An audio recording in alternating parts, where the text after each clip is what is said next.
lupa, hampir lupa ya. Oke, jadi saya ulangi lagi. Untuk tips mengerjakan reading, teman-teman baca soalnya dulu, baru teman-teman nanti akan tahu apa yang harus dilakukan dengan teks. Karena ada 3 cara nanti. Teman-teman nanti tinggal milih salah satu dari 3 itu, tergantung jenis soalnya. Ya. Kemudian di reading ini sama dengan listening, teman-teman. Vocab nanti akan sangat membantu teman-teman dalam pengerjaan reading comprehension ini. Jadi vocabnya teman-teman nanti membantu teman-teman dalam pengerjaan reading. Nah, seperti yang saya sampaikan tadi, nanti di reading teman-teman baca soalnya dulu ya, karena nanti teman-teman akan tahu apakah yang harus dilakukan dengan teks. Apakah teman-teman cukup membaca kalimat pertama di setiap paragraf saja, atau istilah lainnya topic sentences ya, atau teman-teman harus mencari dulu di teks menggunakan teknik yang namanya scan dan skim. Karena informasi yang ditanyakan itu mengklaster atau menggerombol teman-teman di satu titik teks. Nah, atau jawabannya itu nggak ada di teks, ya, maka teman-teman harus menghubungkan atau menarik kesimpulan atau membuat tebak-tebakan seperti itu atau analogi seperti itu, ya. Nah, untuk hari ini kita akan fokus dulu dengan jenis soal apa aja sih yang cara mengerjakannya kita cukup membaca kalimat pertama di setiap paragraf. Oke, atau nama lainnya tadi adalah topic sentence seperti itu. Nah, untuk jenis soal topik sentence ini, teman-teman, intinya ya, untuk keseluruhan. Jadi misalnya nih, kalau teman-teman ditanyai atau pertanyaannya itu menanyakan seputar seluruh teks atau gambaran besar mengenai teks. Teman-teman tidak perlu baca seluruh teks, oke? Cukup teman-teman baca kalimat pertama di setiap paragraf saja. Karena itu adalah tempatnya topik sentences-nya atau kalimat-kalimat topik. Nah, topik itu apa sih? Topik itu sebenarnya sama dengan main idea, teman-teman. Karena topik itu nama lain dari main idea. Nah, main idea itu apa? Main idea itu ide pokok. Atau apa sih yang pengen dibahas oleh si penulis? Itu namanya main idea, teman-teman. Kalau teman-teman dulu waktu belajar structure, masih ingat nggak sama pengertiannya subjek? Nah, subjek itu bukan pelaku ya, teman-teman. Jadi kalau kita memberikan informasi ke seseorang, subjek itu artinya adalah apa atau siapa yang pengen kita jadikan topik pembahasan. Nah, itulah yang disebut dengan subjek. Nah, kalau di dalam teks, subjek itu dinamakan main idea, itu nama lain. Ya, teman-teman. Kadang juga disebutnya selain main idea itu kadang nyebutnya main point. Kadang primary concern. Kadang juga main discussion. Kadang topik, kadang title, judul ya, title. Kadang juga subject. Oke, nah cara mengerjakannya kalau teman-teman menemukan soal yang menanyakan garis besar mengenai teks seperti ini atau topik dari teksnya, cukup baca kalimat pertama di setiap paragraf karena itu letaknya topik sentence. Nyarinya topik ya di topik sentence seperti itu. Nah, untuk contoh soalnya kurang lebih seperti ini ya, teman-teman. Kita baca soalnya dulu. Di situ soalnya berbunyi, what is the topic of this passage? Apa sih topik dari teks ini? Nah, karena yang ditanyakan topik, kita baca kalimat pertama di semua paragraf. Kebetulan ini paragrafnya cuma satu, teman-teman. Jadi kita baca kalimat pertamanya saja ya. Kalimat pertama berbunyi, dalam filsafatnya John Dewey, sebuah perbedaan yang signifikan dibuat antara kecerdasan dan kemampuan menggunakan logika. Nah, itu tadi kita cocokkan dengan pilihan A, B, C, D. Yang alfa, kecerdasannya John Dewey. Bukan ya, di situ tadi John Dewey bukan ngomongin tentang kecerdasannya sendiri, tapi ngomongin tentang kecerdasan milik semua orang secara umum. Ya, dia hanya membedakan saja antara kecerdasan dan kemampuan logika. Oke, berarti alpha bukan, teman-teman. Kalau yang bravo, distinctions made by John Dewey. Perbedaan-perbedaan yang dibuat oleh John Dewey. Nah, ini mengenai apa tidak jelas, terlalu luas, teman-teman. Atau terlalu melebar ya. Sedangkan di soal tadi ada kata a sharp distinction, itu perbedaannya cuma satu mengenai kecerdasan dan kemampuan menggunakan logika. Sedangkan yang Bravo perbedaannya ada banyak tuh, distinctions. Dan tentang apa nggak jelas, perbedaan apanya nggak jelas. Bravo nggak bisa teman-teman. Kalau yang Charlie, gagasannya Dewey mengenai kemampuan untuk menggunakan logika. Hati-hati. Memang ini ada di teks tadi ya, tapi teks ini bukan cuma membahas tentang gagasan Dewey mengenai kemampuan logika, tapi juga kecerdasan. Jadi gagasannya Dewey mengenai kecerdasan. Ya, kalau kita pilih yang Charlie ada informasi yang dihapus atau yang dihilangkan, nggak boleh teman-teman. Yaitu informasi tentang intelligence. right? Berarti Charlie nggak bisa. Kalau yang delta, how intelligence differs from reasoning in Dewey's words. Bagaimana kecerdasan itu berbeda dari kemampuan menggunakan logika dalam tulisan-tulisannya Dewey. Nah, ketemu ya? Jawabannya adalah yang delta, teman-teman. Nah, mungkin ada pertanyaan dulu dari contoh soal ini sebelum teman-teman mencobanya sendiri melalui teks. Silakan kalau ada pertanyaan dulu, teman-teman.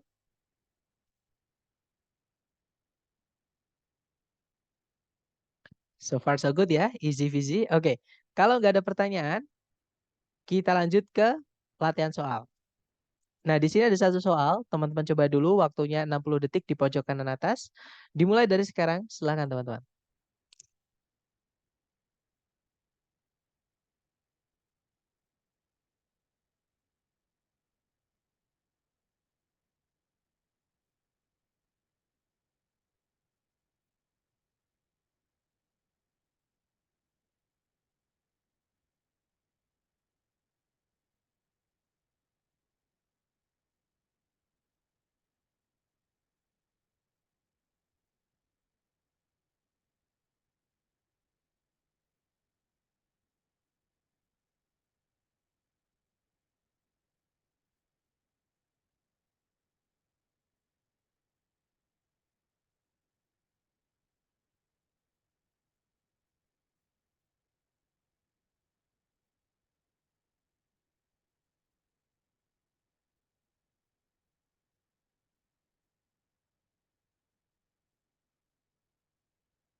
Oke, time's up. Silakan jawabannya teman-teman boleh dikirim dulu di chat ya, sedapatnya. Kemudian kita bahas. Baik, ada jawaban alpha, alpha, ada juga bravo. Oke, antara alpha atau bravo, mari kita cek bersama ya. Seperti biasa kalau di reading itu kita baca soalnya dulu teman-teman. Di situ soalnya berbunyi, what does the passage mainly discuss? Apa yang teks ini utamanya bahas? Nah, berarti ini ngomong mengenai keseluruhan teks. Kita baca kalimat pertama di semua paragraf. Kebetulan paragrafnya cuma satu, teman-teman. Berarti kita baca kalimat pertama ya. Di situ kalimat pertama berbunyi, salah satu properti yang penting dari jenis-jenis logam adalah tingkat konduktivitas apa namanya listrik mereka, maksudnya kemampuan menghantarkan listrik yang baiknya mereka gitu ya, yang dapat ditentukan dengan cara subjecting them to, berarti menempelkan gitu ya, menempelkan mereka ke sebuah arus listrik. Nah, ini berarti ngomongin tentang konduktivitas listrik yang baik pada logam tadi ya, teman-teman. Kita cek yang alfa, kandungan-kandungan dari logam yang membuatnya secara konduktif secara elektrik atau menjadinya apa ya? Menjadikannya eh, menjadikannya penghantar listrik yang baik lah intinya gitu. Bukan ya teman-teman, hati-hati. Memang yang alfa ini mirip, tapi bukan itu. Kita nggak tahu tadi bahan-bahan logam apa aja yang membuatnya itu mudah untuk dialiri listrik. Kan nggak ada tuh tadi teman-teman. Ya, di sini tadi hanya ngomongin tentang konduktivitas atau kemampuan menghantarkan listrik yang baik pada logam. Kalau yang Bravo, electrical conductivity in metals and a way to measure it. Nah, jawabannya Bravo teman-teman. Kemampuan menghantarkan listrik yang baik pada logam dan cara untuk mengetahuinya atau cara untuk mengukurnya. Ya, mengukurnya tadi dengan cara ini ya, which can be determined uh, subjecting them to an electrical current. Jadi menempelkannya pada atau mendekatkannya gitu ya pada arus listrik seperti itu. Oke, jadi untuk nomor satu jawabannya adalah bravo, teman-teman. Oke, nggak apa-apa. Kita coba lagi ke nomor dua supaya teman-teman masih pemanasan ya, supaya terbiasa. Silahkan jangan takut salah. Waktunya 30, sorry, waktunya 60 detik dimulai dari sekarang. Silahkan teman-teman.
Oke, 60 detik sudah habis, teman-teman.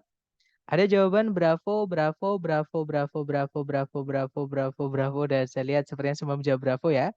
Alright, kita cek bersama. Nomor 3 pertanyaannya adalah, yang manakah dari berikut ini yang paling menyatakan subjek dari teks ini? Nah, subjek itu nama lain dari topik tadi, teman-teman. Nah, berarti kita baca kalimat pertama di setiap paragraf. Kalimat pertama di sini hanya ada satu paragraf ya, berarti cukup kita baca kalimat pertamanya saja. Di situ kalimatnya berbunyi, salah satu karakteristik dari penanda dari jenis-jenis mineral adalah tingkat kekerasan relatif mereka yang dapat ditentukan dengan cara menggoreskan satu jenis mineral dengan mineral yang lain. Nah, berarti ini caranya menentukan jenis mineral yaitu dengan cara menggoreskan tadi ya dengan satu yang dengan yang lainnya. Seperti itu. Nah, berarti kita cek yang alfa tingkat kekerasan dari berlian. Bukan ya, tiba-tiba ada berlian di sini, teman-teman. Nah, mungkin berlian itu juga salah satu jenis mineral, jenis karbon murni, mineral ya. Tapi teks ini bukan seluruhnya ngomongin tentang diamond aja, tapi lebih ke seluruh jenis mineral. Seperti itu. Berarti alpha salah karena cuma diamond. Kalau yang bravo, identifying minerals by means of a scratch test. Menentukan jenis-jenis mineral dengan cara uji gores. Nah, ketemu teman-teman. Jawabannya adalah bravo. Oke. Right, nice. Kita lanjut lagi ke nomor berikutnya. Dicoba lagi ya. Waktunya 60 detik dimulai dari sekarang. Silahkan teman-teman.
Oke, time's up.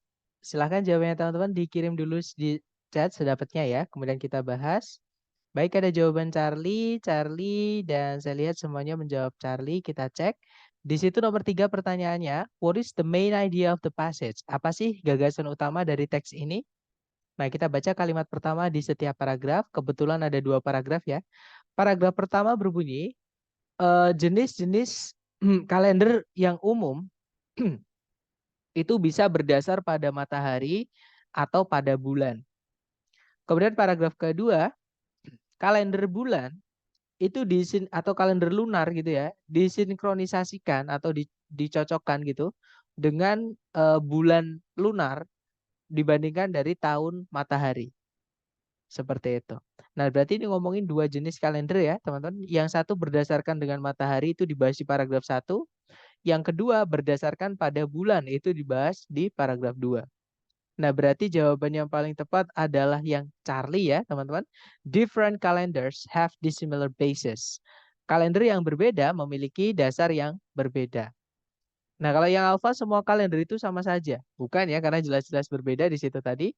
Kalau yang bravo, kalender matahari itu berdasar pada matahari. Memang itu benar, di teks ada. Tapi teks ini bukan cuma ngomongin tentang solar calendar, teman-teman. Kalau kita pilih yang bravo, paragraf 2 itu berarti nggak kita anggap. Nggak boleh ya, kalau main idea seluruh teks berarti ya semuanya tercakup seperti itu. Kalau yang delta, bulan lunar itu ada 29 dan setengah hari. 29 setengah gitu ya, harinya itu seperti itu. Tapi bukan itu ya, hanya ngomongin lunar karena teks ini bukan cuma lunar, bukan cuma solar, tapi dua-duanya. Ya, jawabannya Charlie. Oke, lanjut lagi ke nomor berikutnya. Silahkan dicoba dulu teman-teman. 60 menit, 60 detik dimulai dari sekarang. Silahkan.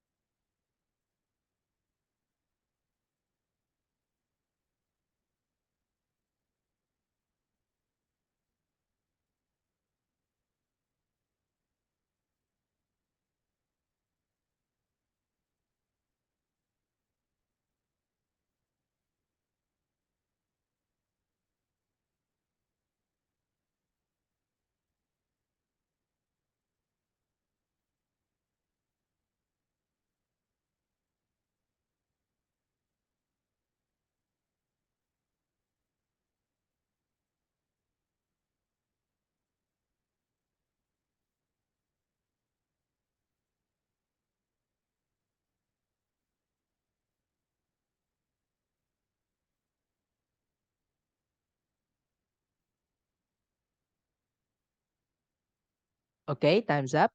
Silahkan jawabannya dikirim di chat, teman-teman. Ada jawaban delta, delta, delta, delta, delta, dan saya lihat semuanya menjawab delta ya. Mari kita cek, teman-teman. Di situ nomor 7 pertanyaannya. Sir, saya keluar bentar. Oke, Mister, aman. Oke, the topic of this passage could best be described as. Jadi topik dari teks ini bisa dideskripsikan sebagai. Nah, pertanyaannya mengenai topik, teman-teman. Sama nama itu nama lain dari main idea ya. Nah, kita cek kalimat pertama di setiap paragraf. Kalimat pertama paragraf 1 berbunyi, IQ atau tingkat kecerdasan didefinisikan sebagai rasio dari umur mental seseorang dengan umur kronologikalnya. Dengan rasio dikalikan atau dilipat gandakan 100 untuk menghilangkan desimalnya atau koma-komanya. Atau intinya dibulatkan gitu ya. Secara teori, tes IQ yang standar itu dibuat untuk mengukur kemampuan seseorang untuk menunjukkan gitu ya atau melakukan operasi-operasi kecerdasan seperti misalnya menggunakan logika dan penyelesaian masalah.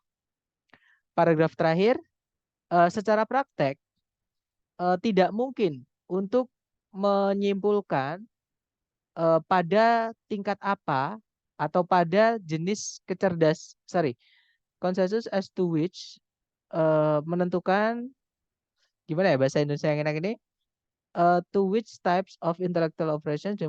Jadi menentukan jenis operasi atau kegiatan gitu ya, intelektual apa yang mendemonstrasikan kecerdasan. Seperti itu. Nah, ini berarti ngomongin tentang IQ ya, sama pengukurannya tadi. Nah, berarti jawabannya adalah yang apa? The applications of IQ in real life, pengaplikasian dari IQ dalam kehidupan nyata, bukan ya? Karena nggak ada di situ contoh pengaplikasiannya dalam kehidupan nyata, teman-teman. Kalau yang Bravo, bagaimana IQ itu mempengaruhi masa depan seseorang? Itu juga nggak ada tadi, nggak ada tiba-tiba ada masa depan seseorang. Kalau yang Charlie, peran dari IQ atau fungsi dari IQ gitu ya, dalam penyelesaian masalah.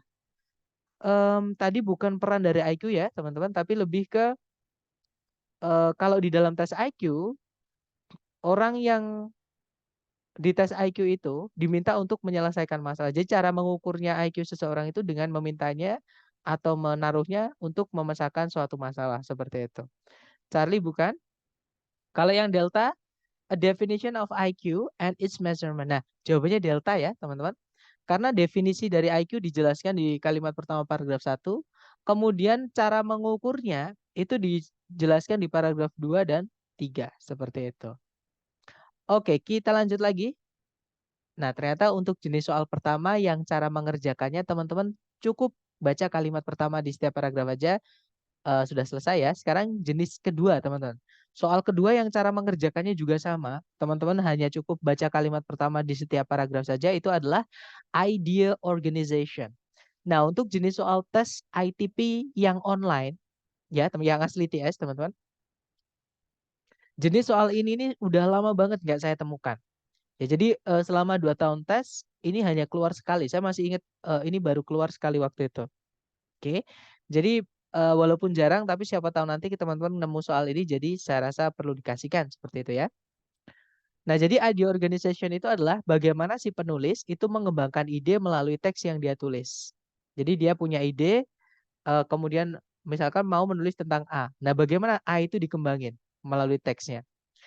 Oke, nah nanti cara mengerjakannya teman-teman nanti baca di soal ya. Terus kalau soalnya itu menanyai mengenai bagaimana teks dikembangkan, maka teman-teman cukup baca kalimat pertama di setiap paragraf untuk mengetahui susunannya bagaimana. Terus dicocokkan dengan pilihan A, B, C, D. Seperti itu. Nah, untuk contohnya ini ya. Di situ soalnya berbunyi, in this passage, di teks ini, nah ini kan nggak jelas soalnya teman-teman. Tiba-tiba di teks ini, itu kan kita nggak tahu itu jenis soal apa. Kalau teman-teman menemukan jenis soal seperti ini ya, walaupun kalau di TOEFL asli TS nggak akan menemukan yang online ya teman-teman, nggak akan pernah menemukan seperti ini ya, tapi nggak apa-apa, siapa tahu nanti teman-teman ambil tes prediksi ya. Kalau di soal ini nggak ada yang ditanyakan apa atau teman-teman bingung ini jenis soal apa, maka teman-teman harus cek pilihan ABCD-nya atau baca pilihan ABCD-nya. Oke.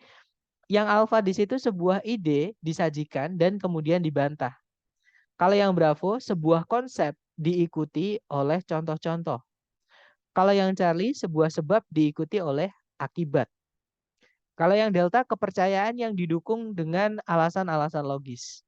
Nah, berarti ini ngomongin tentang bagaimana si penulis itu caranya mengembangkan ide, caranya menulis seperti itu. Kita baca kalimat pertama di setiap paragraf, teman-teman. Paragraf pertama, kalimat pertamanya berbunyi, jika ditanya siapa penemu permainan baseball, hampir seluruh orang Amerika bakal menjawab, akan mungkin menjawab kalau mereka itu percaya Abner Doubleday lah yang menemukannya.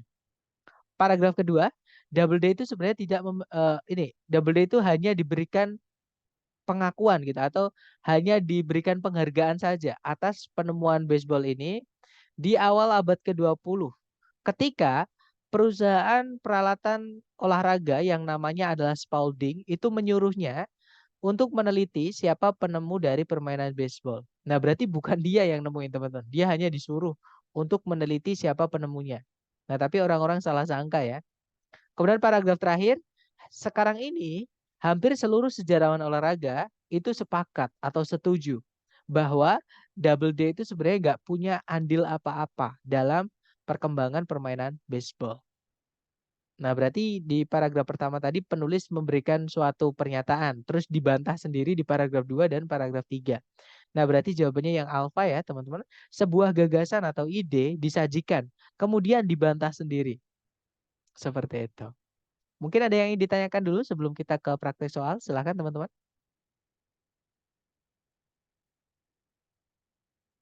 Nggak ada ya? Oke, kalau nggak ada sekarang kita coba dulu. Jangan takut salah. Waktunya 60 detik dimulai dari sekarang. Silahkan teman-teman.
Oke, time's up. Silahkan jawabannya dikirim di chat teman-teman. Kayaknya jawaban Bravo dan juga Charlie. Gak bisa unmute, Mister. Oke, berarti ada yang bertanya habis ini ya. Maaf tadi saya lupa juga untuk mengunmute. Oke, di situ nomor 1 pertanyaannya adalah bagaimana informasi di teks ini dikembangkan. Kita baca kalimat pertama di setiap paragraf ya. Kalimat pertama paragraf 1 berbunyi, konflik di dalam sebuah organisasi tidak selalu dipandang sebagai tidak diinginkan atau sebagai sesuatu yang tidak diinginkan. Berdasarkan pandangan tradisional mengenai konflik, konflik itu sangat berbahaya bagi suatu organisasi. Paragraf terakhir, intraksionis view atau pandangan intraksionis mengenai konflik di sisi lain berpendapat kalau atau berpandangan kalau konflik itu dapat memberikan sebuah fungsi penting di suatu organisasi dengan cara mengurangi zona nyaman di antara para pekerjanya dan menyebabkan perubahan-perubahan positif terjadi. Oke, nah di situ ada kata yang diulang-ulang teman-teman, yaitu viewed. View seperti itu. Jadi di sini ngomongin tentang pandangan yang berbeda-beda. Ya. Jadi kalau kita lihat jawaban yang paling tepat adalah yang Bravo. Contrasting views of conflict are presented. Jadi pandangan-pandangan yang berlawanan atau berbeda mengenai konflik itu disajikan. Paragraf 1 penulis menyatakan dia netral ya, teman-teman.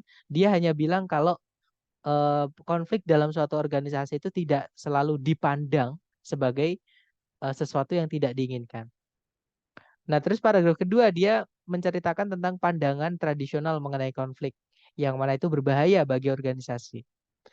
Paragraf terakhir, pandangan interaksionis mengenai konflik di sisi lain beranggapan bahwa konflik dapat memberikan fungsi penting dalam suatu organisasi, ya kan? Nah, berarti jawabannya bravo. Kalau yang alfa, asal muasal gagasan mengenai konflik disajikan. Nah, kita nggak tahu tadi konflik itu awal mulanya dari mana. Oke, yang ada hanya pandangannya saja, teman-teman. Alfa bukan ya. Kalau yang Charlie, dua pembuat teori atau ahli, intinya dua teoris gitu ya, yang membuat teori membahas kekurangan dan kelebihan dari pandangan-pandangan mereka mengenai konflik. Nah, tadi nggak ada keunggulan sama kekurangan mengenai konflik, nggak ada, teman-teman. Maksudnya eh, yang nggak ada itu teorisnya atau yang membuat teorinya. Di situ nggak ada orang. Teoris itu orang, teman-teman. Oke. Kalau yang delta, contoh-contoh dari konflik di dalam organisasi itu disajikan. Nah, itu juga nggak ada ya. Tadi kita baca kalimat pertama tadi contohnya apa nggak ada. Berarti di situ bukan jawabannya fix yang bravo. Oke, kita lanjut lagi ke soal. Sebentar, tadi sepertinya ada yang ingin bertanya. Silahkan, Miss atau Mister, kalau ingin bertanya sudah saya unmute. Mohon maaf tadi saya lupa ya. Mister, berarti bila soal model begini itu harus dibaca semua atau bagaimana? Nggak perlu dibaca semua, Miss. Cukup kalimat pertama di setiap paragraf saja. Karena gini, teman-teman. Di dalam paragraf atau di dalam teks lah seluruhnya itu ada informasi inti, ada informasi pendukung, ada juga informasi yang sampingan atau nggak nyambung atau tambahan lah seperti itu. Ya, jadi daripada nanti teman-teman baca semuanya nanti bingung dengan informasi-informasi yang intermezzo atau nanti teman-teman dibingungkan oleh informasi-informasi pendukung atau supporting ideas, mending cukup baca intinya aja. Nah, kalau intinya itu orang sana langsung, teman-teman. Itu kaidah penulisan dalam bahasa Inggris dalam kaidah penulisan bahasa Inggris di Amerika sana. Jadi sistem penulisan Amerika sana seperti itu. Oke, jadi alurnya itu inti dulu terus diikuti penjelasan. Begitu ya, Miss. Kemudian mungkin ada pertanyaan lagi, silahkan.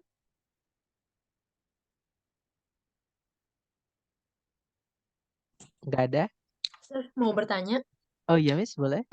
Ya, ini tadi kan berarti idea gitu ya, cukup dibaca baris pertama di setiap paragraf aja gitu ya, Sir?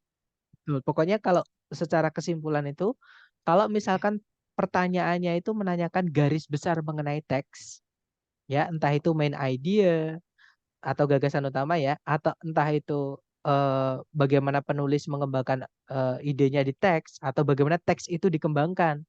Nah, itu kan ngomongin tentang seluruh teks, bukan isinya, teman. Tapi maksudnya gini, bukan isinya peritilan-peritilan kecil. Misalkan tentang informasi A di dalam teks, informasi B di dalam teks, bukan. Tapi seluruh teks ini gimana? Seperti itu. Nah, itu nanti yang saya maksud dengan garis besar mengenai teks. Teman-teman cukup baca kalimat pertama di setiap paragraf aja. Seperti itu, Miss. Iya. Kalau bedanya antara main idea dengan main topik, Sir? Topik sama main idea itu sama, Miss. Mungkin gini bedanya. Main idea itu kadang berbentuk topik sentence. Topik sentence itu berbentuk kalimat, teman-teman. Ada subjek, predikat, dan diakhiri dengan titik. Seperti itu. Nah, tapi kalau misalkan p- apa topik aja, itu biasanya berupa noun phrase. Berupa noun phrase itu gimana ngomongnya ya? Nggak ada subjek predikatnya, seperti itu. Oke, misalnya penemuan obat di tahun sekian-sekian gitu. Nah, nanti kalau topik sentence-nya, obat ditemukan di tahun sekian-sekian-sekian. Seperti itu, Mas. Jadi hanya Iya. beda bentuk itu aja. Jadi topik sentence sama main idea dianggap sama. Main point, kalau main point bisa berbentuk kalimat, bisa berbentuk inti ya, teman-teman. Seperti itu. Tapi umumnya berbentuk kalimat kalau main pointnya. Berarti kalau main idea berupa kalimat, sedangkan main topik lebih ke non-phrase gitu ya, Sir? Betul, kalau topik itu berupa Oke. noun phrase. Tapi hati-hati dengan topik sentence. Namanya Ah, topik sentence, wujudnya berupa kalimat. Jadi topik itu intinya apa? Topik sentence intinya itu bagaimana kalau disajikan dalam kalimat. Kayak gitu. Atau oke. main idea. Mm-mm. Iya, makasih, Sir. Oke, tapi secara inti sama ya, Miss. Artinya adalah apa sih inti dari teks itu atau yang ingin dibahas di dalam teks itu atau di paragraf itu, seperti itu. Oke, ya. Oke, mungkin ada pertanyaan lagi, silahkan. Nggak ada ya? Oke, kalau nggak ada kita coba lagi ke soal berikutnya. Silahkan teman-teman. Waktunya 60 detik dimulai dari sekarang. Silahkan.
Oke, waktunya sudah habis. Silahkan jawabannya teman-teman dikirim di chat ya. Oke, ada jawaban delta, ada juga alfa. Oke, kita cek teman-teman. Kita baca soalnya dulu. Di situ soalnya nomor 5 berbunyi, bagaimanakah informasi di dalam teks ini dikembangkan atau disajikan lah seperti itu. Nah, kita baca kalimat pertama di setiap paragraf karena ngomongin tentang informasi di seluruh teks. Bukan cuma paragraf 1, paragraf 2, paragraf 3, ataupun pecahan-pecahan kecil, tapi semuanya ya. Berarti kita baca kalimat pertama di setiap paragraf itu yang mewakili intinya. Paragraf pertama berbunyi, danau terbesar di Amerika Serikat bagian barat adalah Great Salt Lake. Sebuah danau air asin di tengah daratan di barat lautnya Utah, tepat di setelahnya ibu kota negara bagian Salt Lake City. Meskipun danau Great Salt Lake itu dialiri oleh sungai-sungai aliran air tawar, dia itu sebenarnya lebih asin daripada lautan di seluruh dunia. Paragraf terakhir, Great Salt Lake itu bisa bervariasi, bisa berubah-ubah secara tremendous, secara hebat gitu ya, secara besar-besaran dari ukuran normalnya yaitu 1.700 mil persegi. Bergantung pada kondisi cuaca yang berkepanjangan. Seperti itu teman-teman. Kita cek ABCD yang alpha. Two unusual characteristics of the Great Salt Lake are discussed. Dua karakteristik atau ciri-ciri yang tidak biasa dari danau Great Salt Lake itu dibahas. Kemungkinan alpha bisa, kita tahan dulu. Kalau yang Bravo, teori-teori yang berbeda mengenai kadar garam atau tingkat keasinan gitu ya. Tingkat keasinan dari Great Salt Lake itu disajikan. Nah, hati-hati teman-teman. Yang Bravo itu memang ada di dalam teks, tapi itu hanya membahas paragraf 2 saja. Ya, sedangkan teks ini bukan cuma paragraf 2. Oke, tentang garam dan asinnya itu tidak dibahas di paragraf pertama ataupun paragraf ketiga, teman-teman. Itu hanya di paragraf 2. Berarti Bravo nggak bisa, karena yang ditanyakan seluruh teks. Kalau yang Charlie, proses bagaimana Great Salt Lake itu mendapatkan garamnya itu disebutkan. Itu juga ada mungkin di teks, paragraf 2 juga.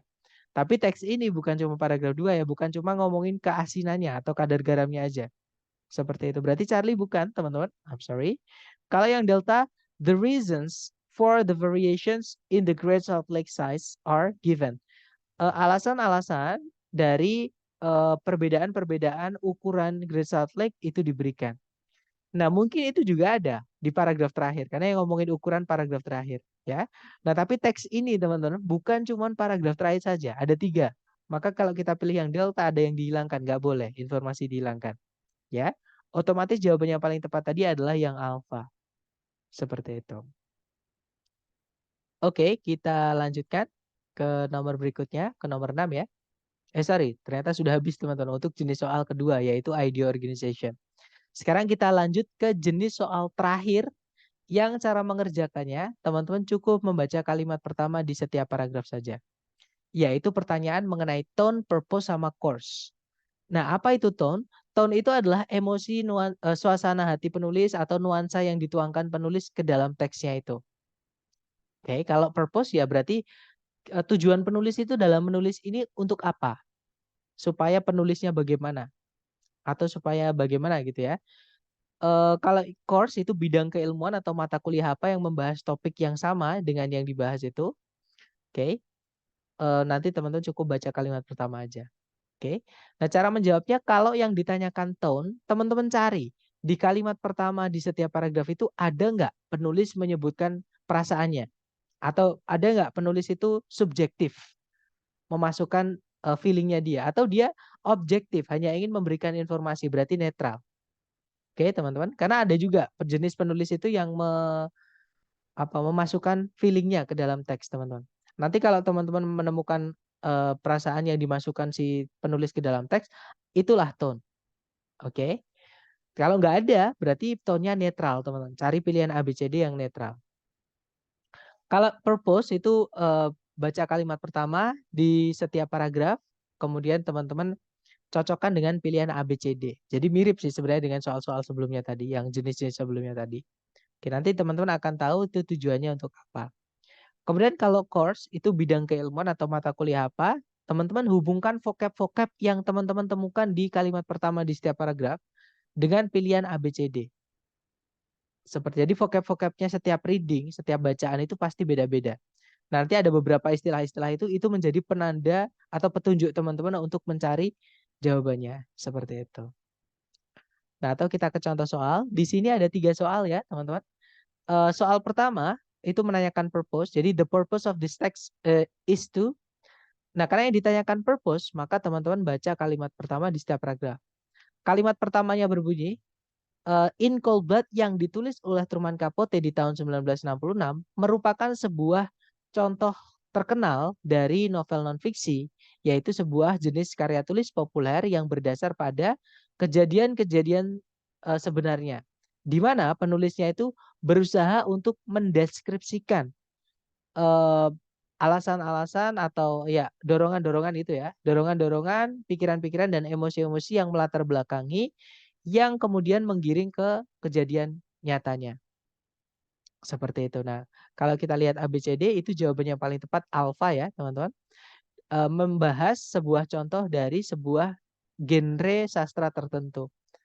Memang tadi disebutkan kalau Truman Capote's In Cold Blood itu hanya sebagai contoh aja. Is a well-known example. Hanya satu contoh aja dari novel non-fiksi. Seperti itu. Jadi nomor 1 alfa. Kalau yang Bravo menceritakan cerita atau memberitahukan cerita dari In Cold Blood. Ketika kita baca kalimat pertama tadi, kita nggak tahu gimana ceritanya In Cold Blood. Berarti Bravo bukan, teman-teman. Kalau yang Charlie menjelaskan alasan-alasan Truman Capote dalam penulisan In Cold Blood. Nah, ketika kita baca kalimat pertama tadi, nggak ada kita menemukan alasan eh, kenapa Truman kok membuat bukunya itu. Oke, berarti Charlie bukan. Kalau yang Delta menjelaskan bagaimana Truman Capote meneliti novelnya sendiri itu. Bukan ya, teman-teman. Jadi jawabannya yang paling tepat adalah Alpha. Kemudian nomor 2, yang manakah dari berikut ini yang paling mendeskripsikan tone dari teks di atas? Nah, kalau kita lihat di kalimat pertama tadi, penulis sama sekali nggak menuliskan perasaannya dia atau feelingnya dia. Artinya dia netral, teman-teman. Berarti kita lihat ABCD yang netral, hanya ingin memberitahu pembacanya saja supaya menambahkan pengetahuan seperti itu. Nah, berarti jawabannya yang paling tepat adalah delta ya, deskriptif. Hanya ingin mendeskripsikan saja. Sorry, teman-teman. Seperti itu. Nah, kemudian sebentar, nomor 3, teks ini kemungkinan akan diminta untuk dibaca di mata kuliah yang manakah di antara berikut ini. Nah, tadi ada kata non-fiction novel, novel non-fiksi ya. Kemudian ada juga type of writing, jenis karya tulis. Kemudian ada author, penulis.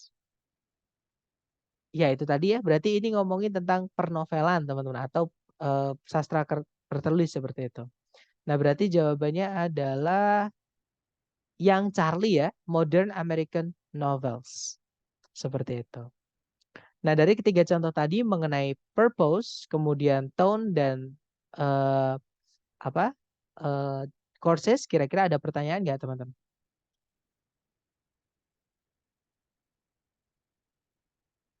Nggak ada ya, aman ya. Nah, mungkin sebelum ke latihan saya lupa tadi mau menyampaikan untuk tone ini saya nggak pernah nemukan, teman-teman. Untuk yang soal asli TS yang online itu saya belum pernah menemukan.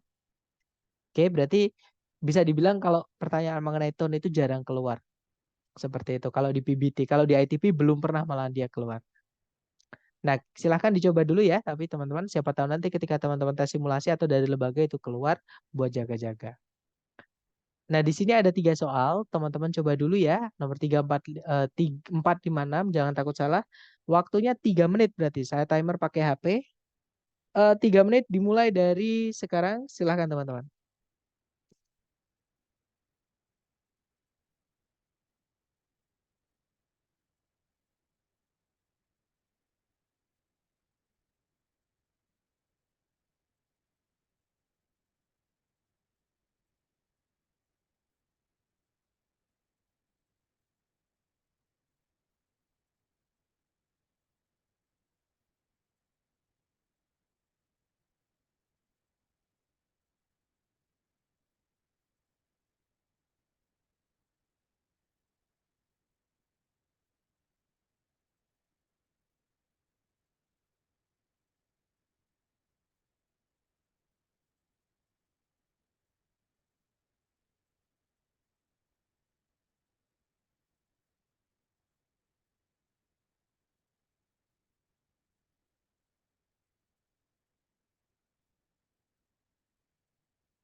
Oke, 3 menit, 3 menit sudah habis. Silahkan jawabannya teman-teman dikirim di chat ya. Baik, ada jawaban ABA, ada juga BDA, BDD, DDB. Oke, kita cek bersama teman-teman. Kita baca dulu soalnya ya. Di situ nomor 4 pertanyaannya adalah, yang manakah di antara berikut ini yang paling mendeskripsikan tujuan penulis dalam teks ini? Kita baca kalimat pertama di setiap paragraf. Kalimat pertama paragraf 1 berbunyi, sampai saat ini pengakuan yang didapat dari para terduga atau para terdakwa dari sorry hingga saat ini pengakuan yang didapat dari terduga atau terdakwa dalam keadaan terhipnotis itu belum dianggap sebagai barang bukti oleh para pengadilan di Amerika Serikat. Paragraf kedua berbunyi, sebuah sengketa lahan itu yang membawa-bawa gitu ya maksudnya di situ. Pengakuan yang didapat dari hipnotis itu langsung dibawa ke Pengadilan Tinggi Amerika Serikat. Nah, ini berarti ngomongin tentang eh, pengakuan yang didapat dari hipnotis itu kalau di dalam pengadilan Amerika Serikat itu nggak dianggap sebagai barang bukti, ya. Nah, jawaban nomor 4 adalah yang paling tepat ya, teman-teman, adalah yang delta. Hati-hati yang Bravo itu jebakan, teman-teman. Oke, kenapa yang Bravo saya bilang jebakan karena yang Bravo itu berbunyi untuk menjelaskan alasan kenapa pengakuan yang didapat dari hipnotis itu tidak bisa dipercaya. Nah, seolah-olah kalau ada pengakuan yang didapat dari hipnotis itu semuanya salah atau nggak bisa dipercaya. Sedangkan di teks ini itu ada payungnya, ada cakupannya, yaitu hanya dalam ranah hukum saja, hanya dalam pengadilan saja. Itu nggak bisa dipakai barang bukti. Karena kurang kuat ya, hanya pengakuan dari hipnotis itu kurang kuat, teman-teman. Nah, berarti Bravo nggak bisa. Kalau yang Delta itu lebih jelas, teman-teman. To explain the legal status of hypnotically induced confession. Jadi, menjelaskan status hukum dari atau status legal dari pengakuan yang didapat secara hipnotis. Nah, tadi statusnya adalah belum diakui sebagai barang bukti oleh para pengadilan. Seperti itu. Oke, lanjut ke nomor 5. Tone dari teks ini bisa dideskripsikan sebagai, nah ketika kita baca kalimat pertama di setiap paragraf tadi, kita tidak menemukan apa yang dirasakan oleh si penulis. Artinya penulis ini netral, teman-teman. Hanya ingin memberikan pengetahuan saja kepada pembacanya.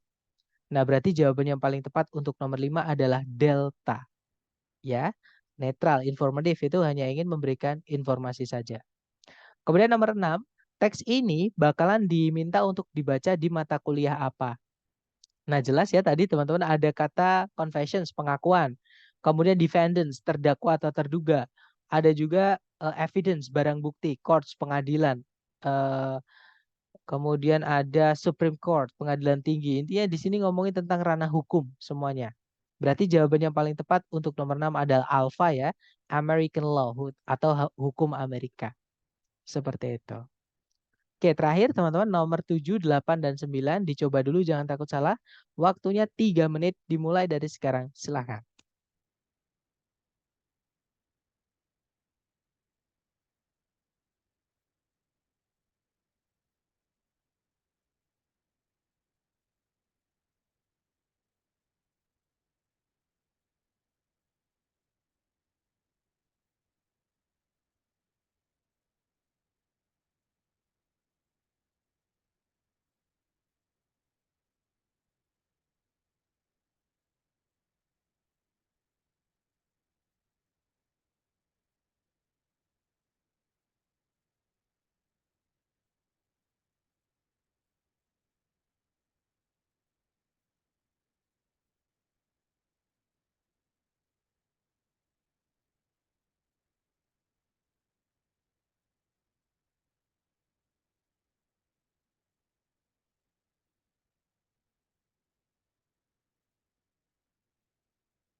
Oke, 3 menit sudah habis, teman-teman. Baik, silahkan jawabannya dikirim di chat ya. Ada jawaban Bravo Alpha Alpha, Bravo Alpha Bravo, Charlie Alpha Alpha.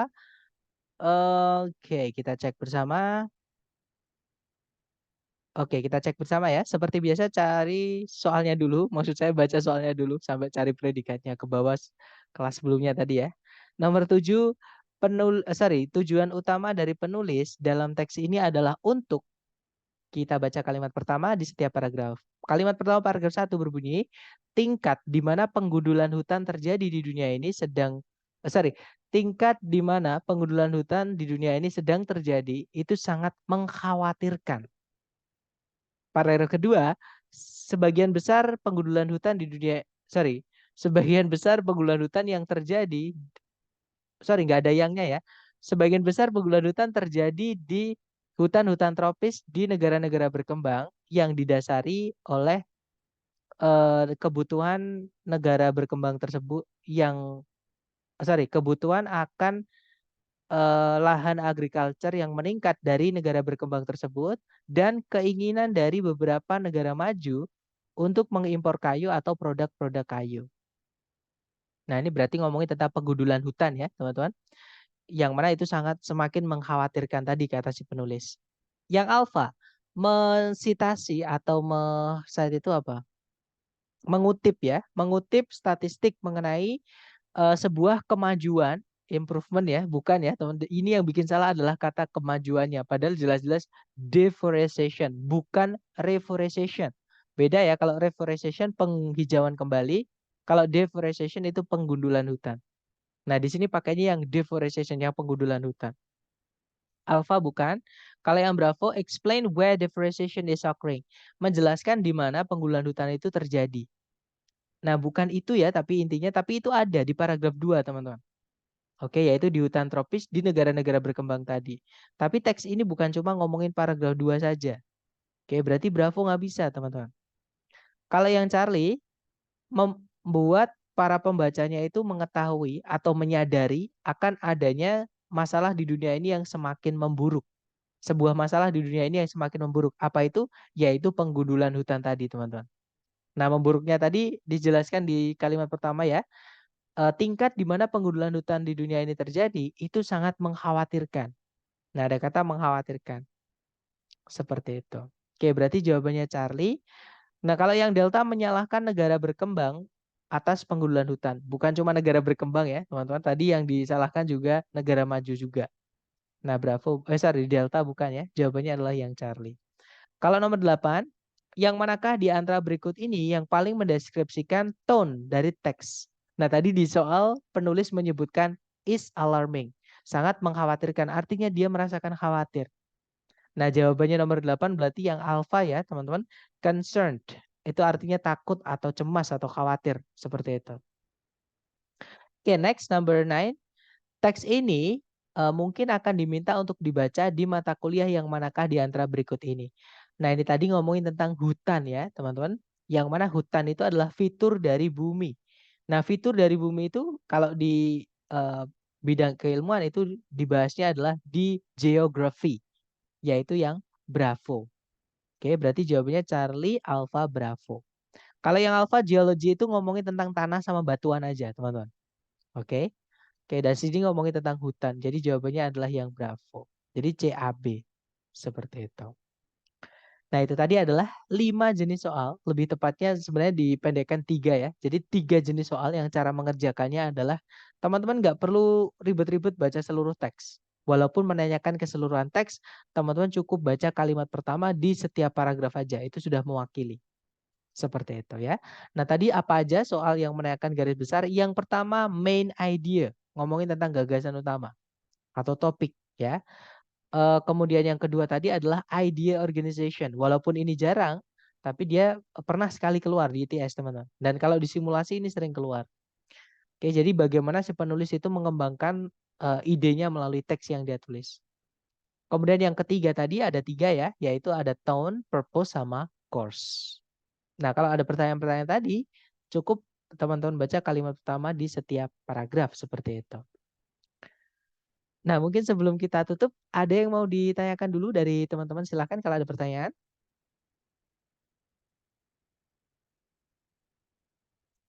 Sebentar. Sepertinya sudah saya unmute, teman-teman.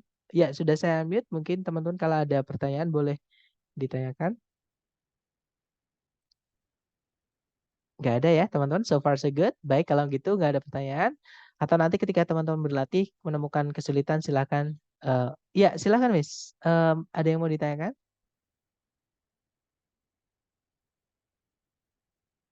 Sepertinya sudah bisa unmute, Miss. Boleh unmute, nggak apa-apa.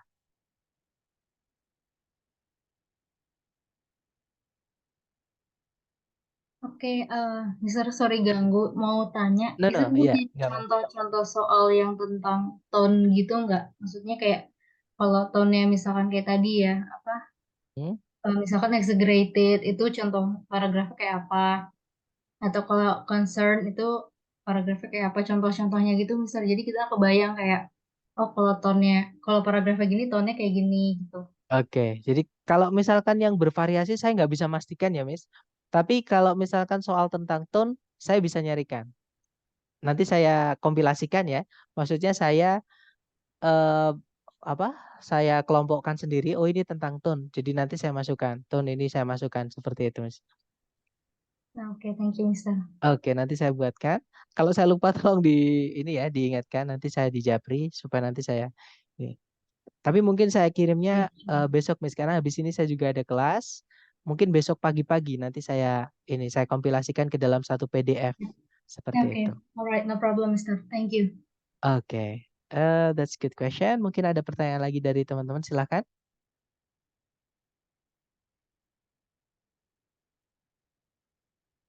Nggak ada ya? Baik. Kalau nggak ada saya tutup. Nanti kalau ada pertanyaan boleh japri saya. Feel free to ask me anything, guys. Okay. Thank you so much for having me today, and I'll see you again next time. The last I say, Assalamualaikum warahmatullahi wabarakatuh. See you soon, guys.